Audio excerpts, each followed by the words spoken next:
Good afternoon everyone और nine रसा के इस इंस्टा लाइव पर आप सभी का स्वागत है। मेरा नाम है प्रतीक।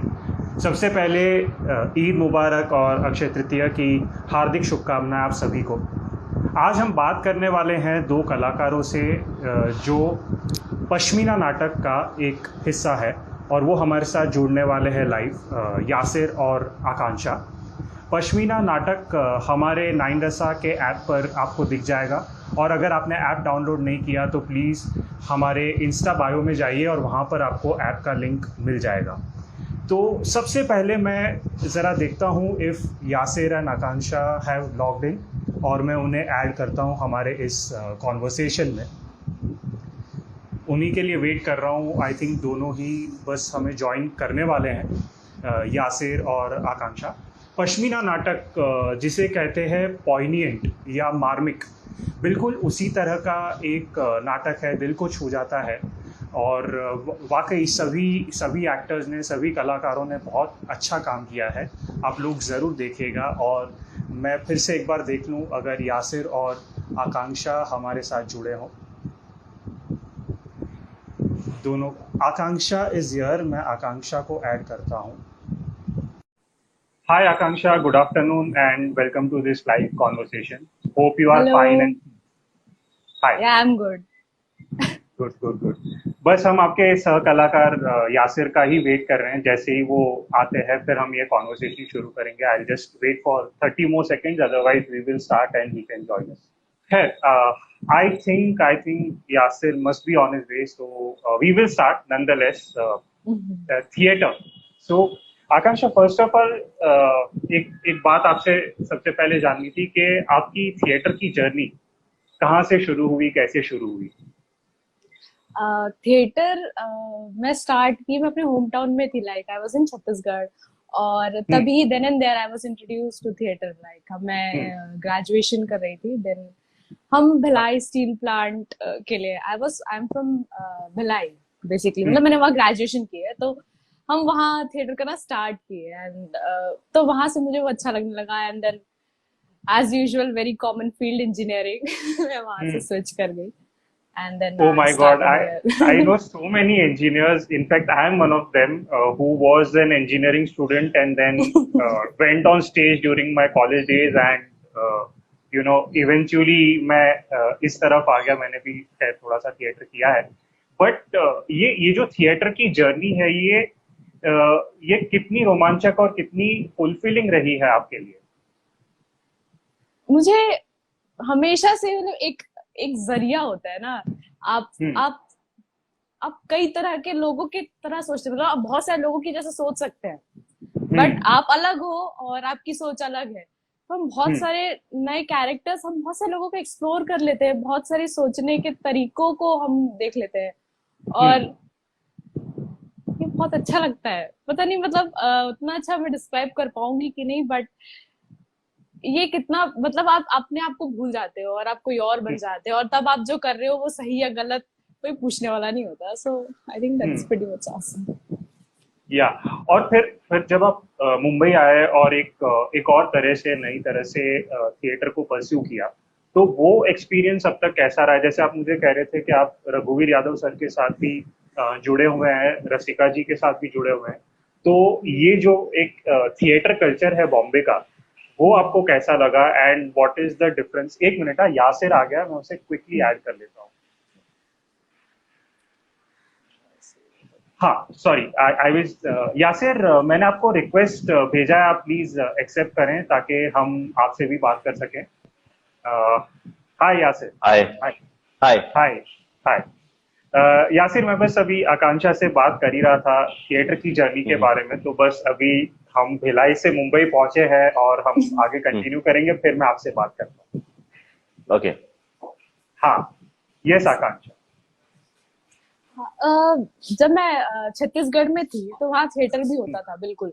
लेकिन मुंबई में बहुत हाई प्रोफेशनल कह सकते हैं, या आप असली थिएटर का जो मतलब होता है, थिएटर वहां भी होता है, थिएटर यहाँ भी होता है, लेकिन दोनों में बहुत अंतर है। बट उस समय जो थिएटर था उसकी मुझे जरूरत थी और यहाँ पे जो है ये मुझे नई दिशा ले जा रहा है। सो दोनों में तो डिफरेंस बिल्कुल है, और आपके बहुत सारी चीजों के नए मायने भी पता चलते हैं, मुझे ऐसा लगता है। आपकी सोच में भी बहुत अंतर आने लगता है, तो मुझे लगता है कि ये बहुत अच्छी, और यहाँ ऑडियंस भी ज्यादा है, अगर मैं सच बताऊं तो रियली देखने बॉम्बे वाले में? भी ज्यादा है। हाँ, बॉम्बे में थिएटर की ऑडियंस है? छत्तीसगढ़ से ज्यादा है। अच्छा, I take your observation and मैं यही सवाल यासिर से भी करूंगा। यासिर की भी काफी लंबी जर्नी रही है और कुछ तो हमारी साथ में जर्नी रही है एक तरह से। हाँ तो बट हाँ, यासिर, आप मैंने अपनी छत्तीसगढ़, थिएटर जर्नी के बारे में बताइए। बस मैंने छत्तीसगढ़ में प्ले नहीं किया है। हाँ। बाकी छत्तीसगढ़ से भी कम ऑडियंस में भी प्ले किए हैं शुरुआत में। So okay, on a serious note, मैंने 2010 से शुरू किया था मुंबई में थिएटर करना। उससे पहले तो खैर रेडियो और दीगर चीजों में था मैं। फिर ऐसे कम्युनिकेशन सलीम आरिफ साहब के साथ शुरुआत हुई थी। वहां प्रतीक भी करते थे उनके साथ में थिएटर, जहां से हमारी जान पहचान है। और उसके बाद फिर बहुत सारे ग्रुप्स के साथ मैंने काम किया थिएटर में। और मेरा फोकस भी, जैसा आपको पता ही है प्रतीक, के हमेशा से थिएटर ही रहा ज्यादा, मतलब इंक्लिनेशन थिएटर की तरफ रहा। और जो कुछ सीखा, एक सीखने से ज्यादा आमतौर पे लोग ऐसा कहते मिलते हैं कि जैसे बहुत ज्यादा हमने सीखा है थिएटर। मुझे सीखने से ज्यादा मजा आता है थिएटर में। मैं उसी पे आने वाला था यासिर, बिकॉज एक तरह से मैं आपको पर्सनली, मैंने आपकी जर्नी देखी भी है। तो थिएटर में ये जो फन एलिमेंट है, इसको आप कैसे डिस्क्राइब करेंगे? बिकॉज हम सभी जानते हैं कि हर जगह शायद ऑडियंस उतनी नहीं है जितनी की होनी चाहिए थिएटर के लिए। बट जो एक प्रोसेस होता है रिहर्सल का, एक जब आप साथ टूर करते हैं एक नाटक को लेके, I think those are the best moments in your journey of theatre.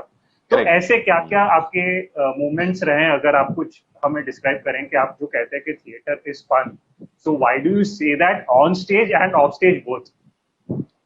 Both, मतलब ऑन स्टेज भी बहुत सारी चीजें ऐसी हुई जो शायद लाइव, मतलब आप जब रिकॉर्ड कर रहे होते हो या सिनेमा के लिए कर रहे होते हो, तो वो सारी चीजों में आप उन सब चीजों को लेके आप वरीड नहीं होते हो कि अगर ये कुछ गड़बड़ हुआ तो हम कैसे संभालेंगे। तो मेरे साथ तो ऑन स्टेज प्ले पे बहुत सारी ऐसी चीजें हुई जिसका मजा है, जिनको हम आज भी रिकॉल करके बहुत हंसते हैं, बहुत मजे लेते हैं। एंड जो कुछ भी ऑफ स्टेज भी, जो टीम्स के साथ में, डिफरेंट डिफरेंट टीम्स के साथ में जो एक बॉन्डिंग है। और मेरे ख्याल से जैसे आपने कहा कि ऑडियंस कम है, लेकिन जितनी भी ऑडियंस है उससे एक पर्सनल कनेक्ट बन जाता है ना। आपको जब वो लोग मिलते हैं जिस तरीके से, जिसने आपका प्ले देखा होता है, तो वो एक ऑडियंस अलग तरह की ऑडियंस होती है। तो अभी अभी आप कह रहे थे कि आपके साथ बहुत सारे ऑन स्टेज ऑफ स्टेज ऐसे किस्से हुए। आई एम श्योर आकांक्षा के साथ भी हुए होंगे। तो if you would like to share ऐसे कुछ किस्से जो आपके साथ हुए हो। मैं नहीं शेयर करुंगा, मुझे दिल्ली के बहुत सारे इंस्टेंसेस आपके साथ याद है, बट मैं नहीं शेयर करूंगा। आप लोग शेयर कीजिए, खास करके थिएटर और पश्मीना के बारे में, अगर ऐसे कोई इंटरेस्टिंग इवेंट्स रहे हो। हाँ, पश्मीना के बारे में बहुत मजेदार चीज ये थी कि जो मेरा कैरेक्टर है पश्मीना में, वो कश्मीरी कैरेक्टर है, जैसे आपने देखा होगा। तो जब रसिका ने शुरू किया, मतलब रिहर्सल्स लेना, रीडिंग्स फिर रिहर्सल्स, तो रसिका को मोटा मोटा वो सारी चीजें, बॉडी लैंग्वेज वगैरह, जो थोड़ा सा वर्कशॉप और बहुत सारी एक्सरसाइजेस हमने की, एक दूसरे से रिलेशंस की भी और अपने ऊपर भी। तो रसिका थोड़ा एक लेवल पे जाके सेटिस्फाई हो गई कि हाँ ठीक है, अब ये काम तो हो गया, बस थोड़ा थोड़ा सब लोग एक्सेंट और ले लें, कि कोई पंजाबी कर रहा है तो वो पंजाबी ले ले, या कोई हम फैमिली को हिमाचल का मानते हैं तो वो कश्मीरी वाले कश्मीरी ले लें। तो वो जब शुरू हुआ प्रोसेस, तो मैंने कश्मीरी पे काम करना शुरू किया और वो शुरू शुरू में अफगानी बन गया, मतलब पठान टाइप। सो जब रिहर्सल शुरू हुई तो रसिका मुझसे बोली कि ये तो खुदा गवाह हो गया। तो मैंने ठीक है, चलो अभी खुदा गवाह तक तो आया है, धीरे धीरे वो ट्रैवल करके होता हुआ ऊपर ऊपर से श्रीनगर तक पहुंच जाएगा। और वो बाद में पहुंच गया ऑलमोस्ट वहां तक। सो आकांक्षा, आपसे भी पूछूंगा इस वक्त कि you both have played father and daughter in the play. So ये प्रोसेस कैसा था यासिर के साथ काम करने का एज अ को एक्टर, और पश्मीना की टीम में काम करने का? अगर आप अपना पर्सपेक्टिव इस पे शेयर करें हमारे साथ। सबसे पहले तो मैं एक आपको बात बताती हूँ। जब हम हाँ। जैसे सर कह रहे हैं कि लैंग्वेज पे काम कर रहे थे और ये बीच बीच में कश्मीरी कहते हैं, मेरे पल्ले ही नहीं पड़े। और वो कहते जो जैसे गस कावा आन और ये सारी जो बीच बीच में हाँ। बातें होती है, वो कहते हैं कि ये कर लो, और मैं एकदम ब्लैंक, क्या करना है मेरे को। एंड वो फिर वहां पे वहीं रुक जाता, सब हंसने लगते हैं। और हम अब जैसे बता रहे उनकी जर्नी थी, अब मैं कोशिश करती थी कि हाँ मैं इनको देखूं सीखूं, और ये हर रोज बदलते थे। तो मतलब ऑब्वियसली तो बेसिकली मुझे लगता था क्या पकड़ूं क्या नहीं पकड़ूं, और ये इतना इतना अच्छा बोल लेते थे, तो मुझे भी लगता था हाँ ऐसा बोलना है, ये करना है। तो बेसिकली इतना मजा आता था जब भी वो कहते थे, सब पूरी टीम हंसने लगती थी। तो और एक बहुत ही फ्रेंडली एटमोसफियर, बहुत मजा आता था हमको उस समय। और अभी और लॉकडाउन खत्म हुआ था जब हम इसकी रिहर्सल कर रहे थे, जस्ट खत्म हुआ था, तो ऐसा लगता था बहुत दिनों बाद कुछ तो शुरू हुआ, लोग दिखाई दे रहे, बहुत अच्छा लगता था।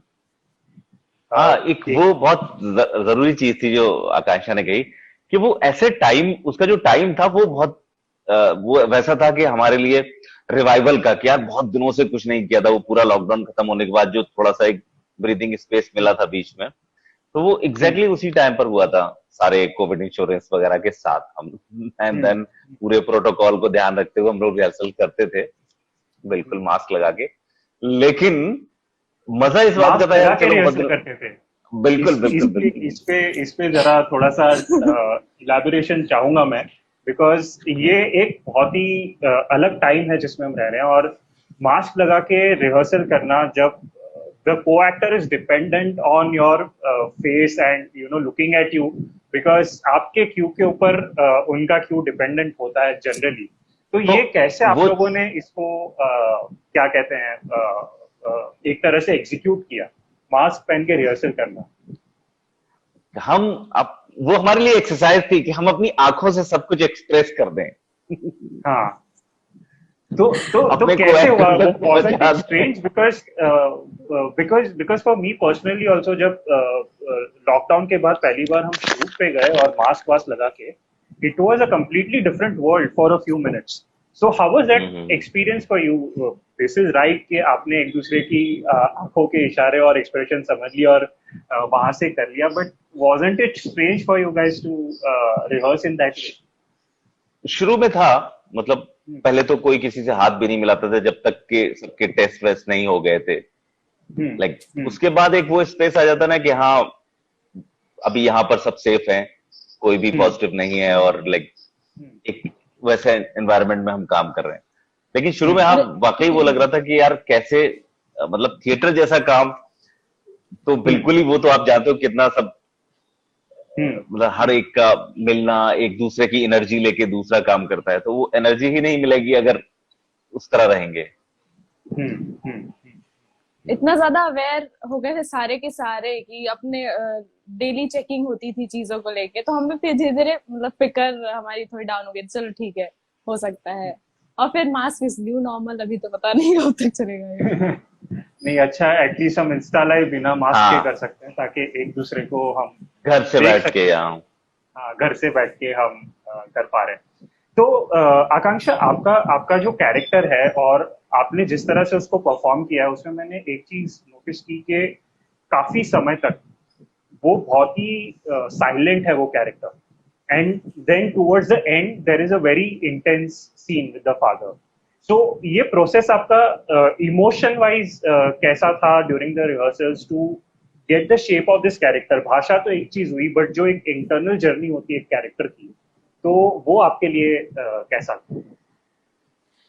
स्टार्टिंग में मुझे एक्चुअली वो प्ले इतना अच्छे तरीके से लिखा हुआ है, अगर आप ध्यान दें तो जब से वो पंजाबी कपल की एंट्री होती है, तो उनके लिए द परम वाज सो गुड कि उनके तो देखते सब मन में चिढ़ होने लगती है, कैसा आदमी है ये। सो वो एक तो वो हेल्प किया ही मुझे बहुत ज्यादा वो पूरे सीन में, उससे नफरत बिल्ड करने के लिए, टू बी ऑनेस्ट। और मेरा कैरेक्टर ही ऐसा था कि जो है मेरे फादर ही है, एंड जो मेरा इंटरनल प्रिपरेशन भी ऐसे ही था कि दिन मेरा ऐसे ही शुरू होता है कि उठते साथ मैं अपने पिताजी के लिए मेथी में पानी, लाइक मेथी रखते हैं पानी में डुबा के उनको देने के लिए, उनका ध्यान रखने के लिए, बिकॉज मॉम नहीं है। हमने अज्यूम किया था कि हमारी मेरी मॉम नहीं है, और हमारे भाई की तो डेथ हो ही चुकी थी। तो वो मुझे हर एक चीज में एक घर संभालने वाला वो जो फीलिंग था वो था, प्लस फादर की ध्यान रखने का फीलिंग था। और इस बात का मुझे हमेशा से रहा था कि यार इन इन इन टूरिस्ट की वजह से मेरे भाई की डेथ हो गई है और ये चला गया है। तो मुझे पता था ये लोग सब दिखावटी लोग हैं और आएंगे, अपने आप को बहुत होशियार समझते हैं, और हम आए दिन किसी ना किसी को उल्लू बना के भेजते हैं। सो आई वाज वेल अवेयर, और कि ये रोज होता ही, और जैसे होता है वो ऐसी बड़ी बड़ी बातें करते हैं और फिर कुछ होना जाना है नहीं। हमको पता था कि वो ऐसा सीन है, लेकिन जब ये मेरे भाई का शॉल देते हैं तो वो मेरे लिए बहुत शॉकिंग था, बिकॉज वो एक हमारी इकलौती अमानत थी उसकी, और उसके अलावा हमारे पास कुछ भी नहीं था। और हम लोग की जो लाइफ थी वो ऑलमोस्ट थोड़ी डेड सी थी, बिकॉज हम अपने अपने हम दोनों बहुत दुकान में बिजी रहते थे, और जब मैं नहीं रहती थी वो रहते थे, वो रहते थे मैं नहीं रहती थी। हमारा मी टाइम हम दोनों का साथ में टाइम भी बहुत कम होता था मेरी प्रिपरेशन के हिसाब से। तो वो एक थोड़ा कलरलेस लाइफ सी थी, और मुझे ऐसा लगता है कि शायद वो जो फाइनल जो सीन था उसके बाद से हमारे लाइफ में कलर्स आ गए, ऐसा मुझे लगता है। So this was me. Very nice. Yasir भाई आपसे, बिकॉज आई नो आपका एक रेडियो का भी बैकग्राउंड है, आपने एक पिक्युलर स्पीच पैटर्न पकड़ी हुई है पूरे आपके एनेक्टमेंट, तो वो कैसे इजाद हुई? Because I know you don't talk like that in your day to day life, पर वो कहीं भी छूटा नहीं, उसको बिल्कुल पकड़ के रखा आपने। तो वो कैसे हुआ, वो speech pattern, how was it conceived? Actually मैं जब ये कर रहा था, मैंने बताया जब शुरुआत हुई हमारे उसकी, तो बहुत सारी चीजें ट्राई कर रहे थे जो अफगानी वही खुदा गवाह से शुरुआत हुई और वहां तक पहुंचे। उस बीच में मैं बहुत सारे जो कश्मीरी दोस्त हैं उनसे बात कर रहा था, तो वो ज्यादातर ऐसे हैं जो बॉम्बे में रहते हैं, या तो उनके फादर जैसे Akashdhar, you remember Akashdhar? Yes yes, my friend. So Akash help me a lot. उसके पापा से वो वॉइस नोट रिकॉर्ड करके, लाइक मैं भेजता था कि तुम्हारे पापा इस बात को कैसे कहेंगे, तो उनसे रिकॉर्ड करके मुझे भेजता था। तो बहुत सारा मैंने अंकल का एकदम वो पकड़ा, जो अंकल का टोन है कि वो किस तरह से बात करते थे। सो और भी कई इस तरह से सुन रहा था मैं बहुत ज्यादा कश्मीरियों के रियल इंटरव्यूज, लाइक बाइट्स वगैरह। उससे मुझे काफी हेल्प मिली, तो फिर वो मैंने धीरे धीरे उस पर वर्क करनी। और मेरे लिए ये वाला रोल इसलिए भी बहुत इंपॉर्टेंट था कि मैं बहुत दिनों से या तो कॉमेडी या हल्के फुल्के रोल ही कर रहा था, बहुत इमोशनल, बहुत सीरियस नहीं कर रहा था। तो मुझे ये, इसलिए मैं इसको ज्यादा करना चाहता था दिल से, कि मतलब पूरी प्रिपरेशन के साथ, और एवरी स्टोन अनटर्न वाला। मेरा अगला क्वेश्चन आपको वही होने वाला था कि जनरली आपको मैं जितना जानता हूँ, या आपका जितना काम देखा हुआ है, the last play that you did with Danish, I forget the name. Danish, हाँ, उर्दू की आखिरी किताब, किस्सा उर्दू की आखिरी किताब, राइट। तो वो बड़ा ही सटायरिकल था, फनी था, और इसमें आपने कॉमेडी को जो वो पंजाबी कपल के साथ कॉमेडी है उसको बहुत अंडर प्ले किया है। तो ये मैं जरूर आपसे जानना चाह रहा था कि आपका जो एक नेचुरल इंस्टिंक्ट है कॉमेडी करने का, उसको आपने कैसे कंट्रोल किया? Because it was very much streamlined, it was not like other comedy plays that we do, where I've seen your comic timing, and a lot of people who have seen theater know about your comic timing. तो उसको कैसे आपने sense of appropriation कैसे आया वो? नहीं, actually उसमें एक तो मैं ही अपने आप से, मैं जैसे बताया, मैं बहुत श्योर था कि मुझे इसको एकदम सीरियस वैसा ही करना है, और उतना ही अगर कॉमिक मूवमेंट भी या कुछ ऐसा आ रहा है वैसा मूवमेंट, तो उतना ही करना है जितना एक रियल जोन में करता है, ना कि मैं उसको हाईलाइट कर दूं, जैसे लाइक हम करते हैं सटायरिकल प्लेज में या कॉमेडी में, बहुत उसको हाईलाइट करते हैं ना, तो वैसा मैं उसको बिल्कुल नहीं करना चाहता था। मैं एकदम उसकी इंटेंसिटी बरकरार रख के ही करना चाहता था। तो और इसमें रसिका का भी यही पॉइंट था कि उसको जितना ज्यादा से ज्यादा इमोशनल वाला रख सके वो ज्यादा ही अच्छा है। तो टेम्पटेशन हाँ बीच में होता था, जैसे हम रिहर्सल में हमने बहुत बार किया। कुछ मोमेंट्स हैं जैसे वहां पर उसको बोलता है कि आपको पता है कौन हूं मैं, आपको पता है कौन हूं, तो आई सेड हाँ बड़े आदमी हो आप। सो लाइक हर कोई उसको हाँ वो करने लगा। तो हम रिहर्सल्स में तो बहुत सारे करते थे, लेकिन बाद में प्ले के अंदर बिल्कुल भी उसको कट करके हाँ एकदम टोन डाउन कर दिया आपने उसको, एकदम टोन डाउन कर दिया था। हाँ हाँ हाँ, because you know that's very challenging. आपका एक फोर्टे हो और उसके लिए एक वहां पे गुंजाइश भी बने, लेकिन उससे उसको यू नो नेचुरल इंस्टिंक्ट को थोड़ा सा कर्व करके to deliver to the plays interest was very well done. अभी मेरा ये जो नेक्स्ट सवाल है ये दोनों से होने वाला है कि जब हम नाइन रसा की बात करते हैं और प्ले रिकॉर्ड करने की बात करते हैं, सो एज एन एक्टर वो आपके लिए कैसा एक्सपीरियंस था, जो हम एक यूज टू है नाटक लाइव परफॉर्म करने से, राइट? और यहाँ पे भी हम लाइव परफॉर्म कर रहे हैं, बट अभी एक कैमरा भी है आपके सामने। सो कैसे वो डायनामिक्स बदले, and what were your experiences of doing this play recording? Akansha, if you want to start, or anyone. Yeah, Akansha. Start. अरे अब्बा जान आप बोलिए पहले। हाँ मुझे मतलब एक्चुअली मैंने पहला कोई प्ले रिकॉर्ड किया है, इस तरह से रिकॉर्ड किया है। एक तो वो रिकॉर्डिंग होती है जैसे हमने लाइव परफॉर्म किया वो पूरा रिकॉर्ड हो गया, लेकिन ब्रेक कर करके रिकॉर्ड किया। तो मुझे मतलब रिकॉर्डिंग के टाइम पर मैं आपको बता रहा हूँ, मुझे थोड़ा वो जैसे फिल्म और टीवी के लिए हम शूट करते हैं वही फील आ रहा था मुझे शूटिंग के टाइम पर। बट लेकिन मैंने जब मैं उसको देखा बाद में, तो मुझे बिल्कुल भी ऐसा नहीं लगा कि हाँ जो मुझे फील हो रहा था वैसा नहीं लगा। मुझे ऑडियंस की तरह पूरा एक प्ले दिख रहा था जैसा प्ले देखते हैं। सो वो चीज थी। लेकिन हाँ जो प्ले करने का जो वो है मजा एक उसमें, वो शायद हमें परफॉर्मेंस में नहीं मिले, लेकिन जिस मकसद के लिए नाइन रसा कर रहा है वो पूरा हो रहा है।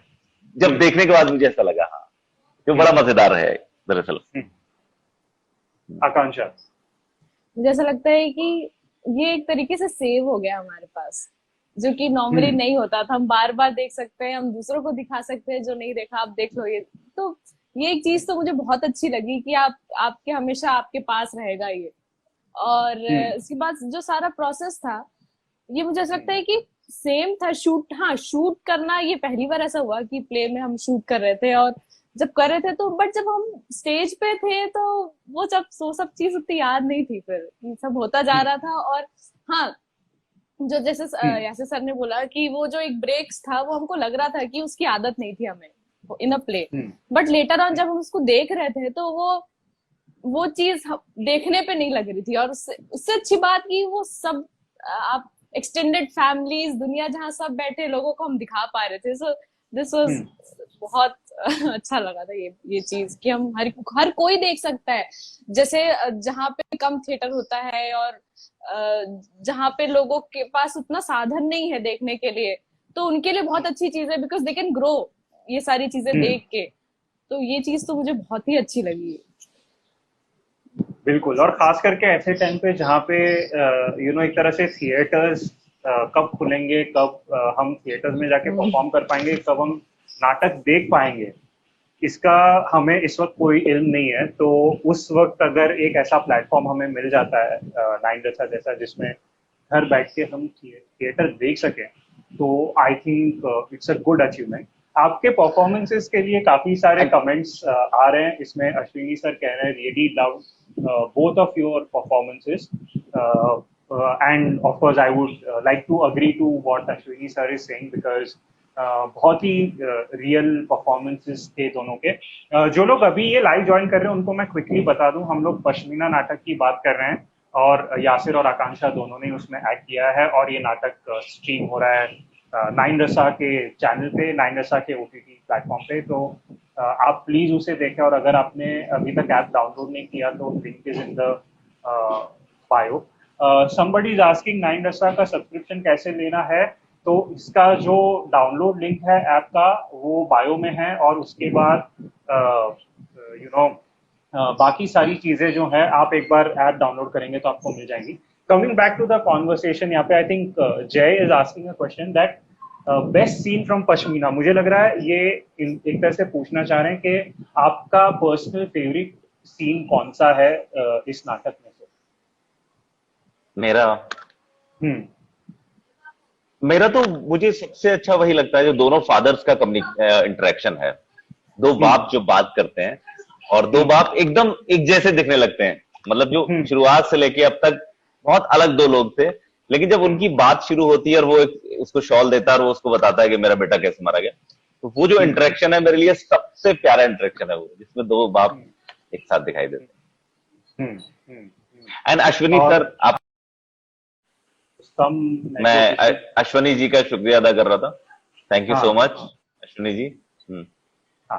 और धूप जी।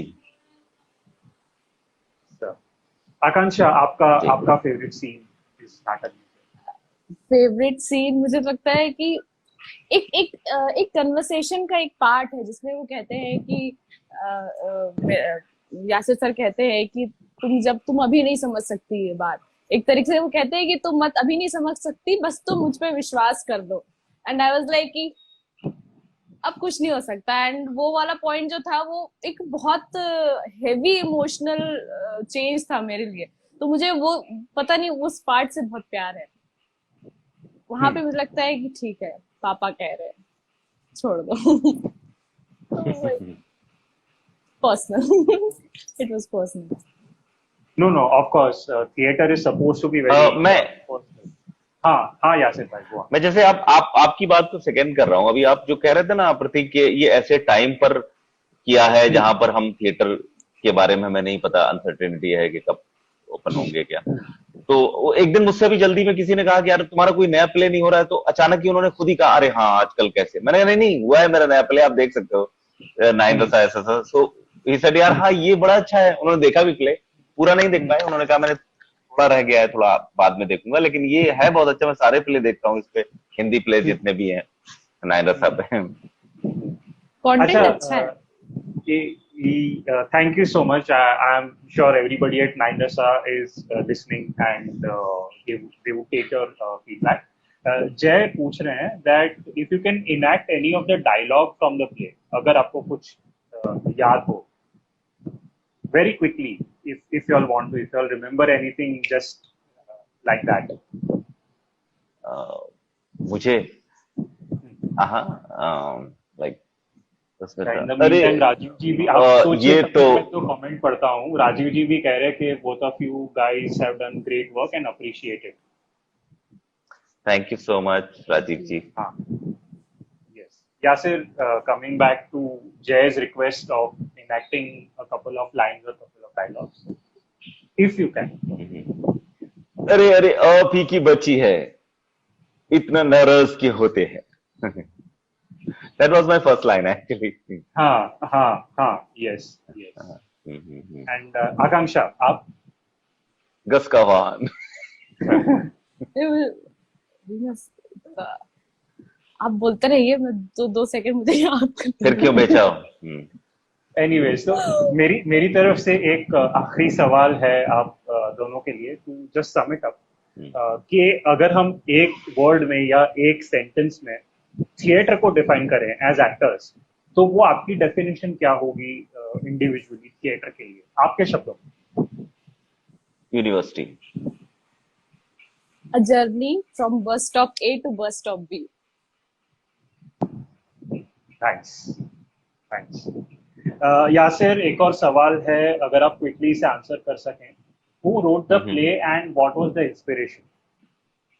इंस्पिरेशन लाइक राइटर को क्या इंस्पिरेशन था? हाँ, अगर राइटर के अगर शायद आपके रिहर्सल में कभी डिस्कस हुआ हो कि जो जर्म है स्टोरी का, जो आइडिया है, वो किस तरह आया, या was it somebody's very personal experience or was it an imaginary context, और अगर अगर I can't recall the name unfortunately right now, but who wrote the play?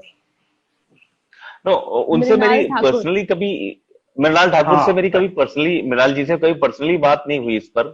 शायद हाँ रसिका के डिस्कशन, जो हमारे डायरेक्टर हैं, उनके काफी डिस्कशंस हुए हैं इस चीज को हम्म। लेकर। लेकिन हाँ, इसमें कुछ चीजें ऐसा मैंने सुना रसिका के जरिए कि कुछ चीजें इंस्पिरेशनल हैं जो रियल उससे इंस्पायर हैं, लेकिन वैसे फिक्शनल ही है ये।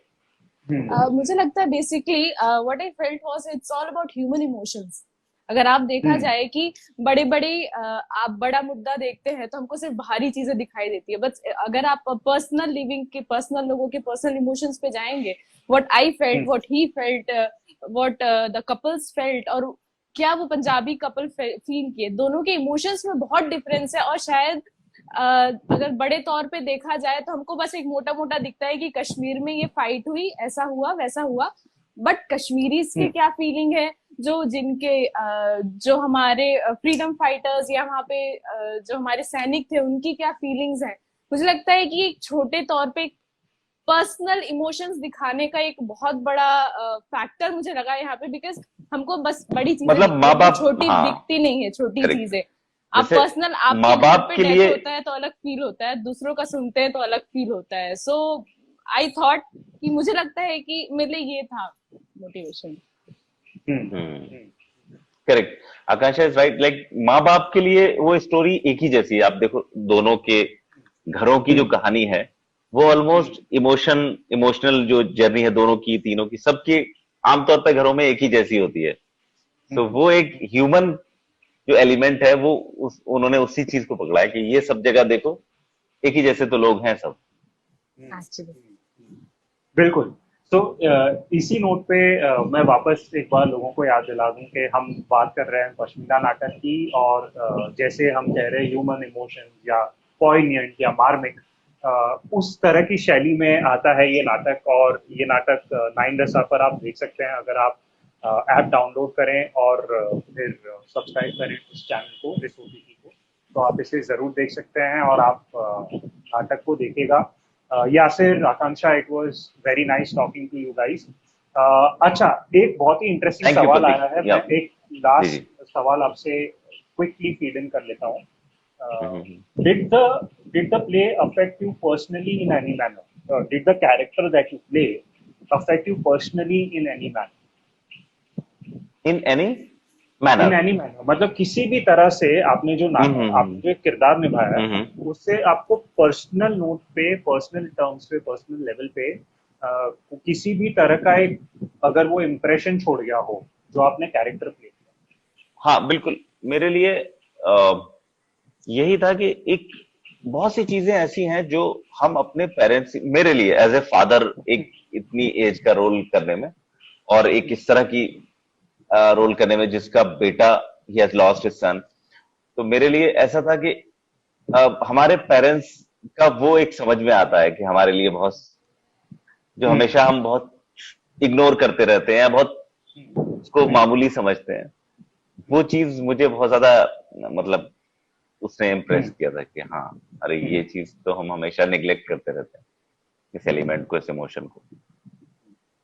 और आकांक्षा, आपके लिए? व्हाट आई फील वाज हर स्टोरी के दो साइड्स होते हैं, and also the grass is always greener on the other side. So इसका मतलब तो हम किसी भी एक नजरिए से देख के हम ये ठान नहीं सकते कि यही होगा, there is always other side यार। मतलब सो आई थिंक हम एकदम से हमें एक डिसीजन पे नहीं आना चाहिए। So I really felt that. Yeah. That's a very nice observation that you made. Again, what you said, that the grass is always greener on other side, and जब हम नाटक करते हैं तो ये सारी चीजें शायद हमें उस मायने में ज्यादा पर्सपेक्टिव में समझ में आती है। So really nice talking to both of you guys. शुक्रिया कि आपने वक्त निकाला और हमसे ये बातचीत की, and all the best for your theatre endeavors and your film endeavors in future. From the entire 9 Rasa team, and thank you very much to the audiences who tuned in and who listened to us. That's I just मैं इस live को यहीं पर समाप्त करूंगा. Thank you Prateek, thank you Nayan Rasa, thank you guys. Thank you जो everyone. लोग भी लाइव हमें देख रहे हैं सारे लोग. Thanks Prateek. Okay, stay safe guys, see you soon, bye. You too. Bye bye. Bye.